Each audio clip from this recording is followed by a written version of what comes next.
विजयनगर में गंगू नाम का व्यक्ति रहता था। उसके बारे में कहा जाता था कि वह बड़ा ही मनहूस है और जो सुबह सुबह उसकी शक्ल देख ले उसे खाना भी नसीब नहीं होता। धीरे धीरे यह बात पूरे विजयनगर में फैल गई और महाराज कृष्णदेव राय को भी इसके बारे में पता चला। उन्होंने सोचा कि उसके राज्य में इस तरह के मनुष्य व्यक्ति का रहना उचित नहीं है, किंतु राजा बहुत न्यायप्रिय थे। उन्होंने सोचा कि पहले वो यह देखना चाहते हैं कि इस बात में कितनी सच्चाई है।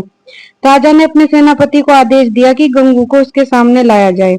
सैनिकों ने गंगू को महाराज कृष्णदेव राय के समक्ष पेश किया। महाराज कृष्णदेव राय जिस कमरे में सोते थे उसी में गंगू के लिए भी बिस्तर लगवाया और सुबह जब राजा सोकर उठे तो उन्होंने सबसे पहले गंगू का चेहरा देखा। कुछ देर बाद अचानक कार्य आ जाने के कारण राजा को राजमहल से बाहर जाना पड़ा और उस दिन वो इतने व्यस्त रहे कि उन्हें खाना भी नसीब नहीं हुआ।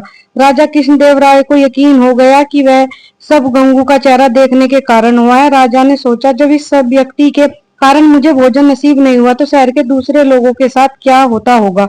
गुस्से में राजा कृष्णदेव राय ने गंगू को फांसी पर टांगने का आदेश दिया। यह बात पूरे राज्य में फैल गई कि कल गंगू को फांसी दी जाएगी।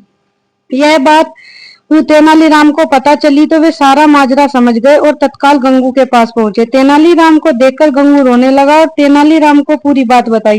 तेनालीराम ने गंगू को सत्वावना देते हुए उनसे कहा कि जैसा वो कहे वैसा ही गंगू को करना होगा। गंगू भी तेनालीराम की बात समझ गया।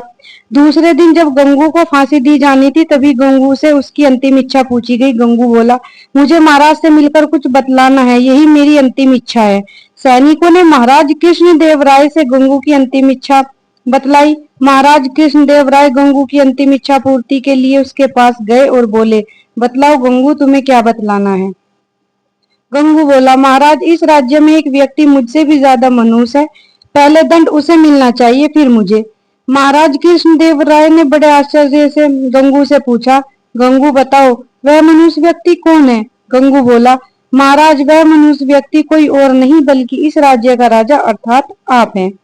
यह सुनकर महाराज कृष्णदेव राय अत्यधिक क्रोधित हुए और बोले, जानते हो गंगू, तुम क्या बोल रहे हो, इसके बदले तुम्हें दंड भी मिल सकता है। गंगू बोला, महाराज, मृत्यु दंड से बड़ा कोई दंड नहीं हो सकता।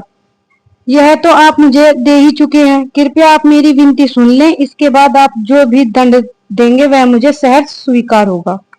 यह सुनकर महाराज का क्रोध कुछ शांत हुआ और बोले, तुम्हें जो कहना है कहो। गंगू बोला, महाराज, कल सुबह जब आपने मेरा चेहरा देखा तब आपको दिन भर भोजन नहीं मिला। तब आपने मुझे मनहूस समझकर मृत्यु दंड दे दिया। ठीक उसी समय कल सुबह मैंने भी आपका चेहरा देखा था और मुझे फांसी की सजा मिल गई। मतलब आप मुझसे भी ज्यादा मनहूस हुए। महाराज कृष्णदेव राय को पूरी बात समझ आ गई और उन्हें अपने निर्णय पर पछतावा हो रहा था। उन्होंने तत्काल गंगू की फांसी की सजा माफ कर दी। गंगू को अपने पास बुलाकर पूछा, गंगू, यह विचार तुम्हारे मन में कैसे आया। गंगू बोला, महाराज, मुझे तेनालीराम ने यह सब करने की सलाह दी थी। महाराज कृष्णदेव राय ने गंगू को बहुत सा धन देकर विदा किया और तेनालीराम को बुलाकर उसका धन्यवाद दिया कि उनके कारण एक निर्दोष की जान बच गई और महाराज के हाथ से एक बहुत बड़ा पाप होने से बच गया।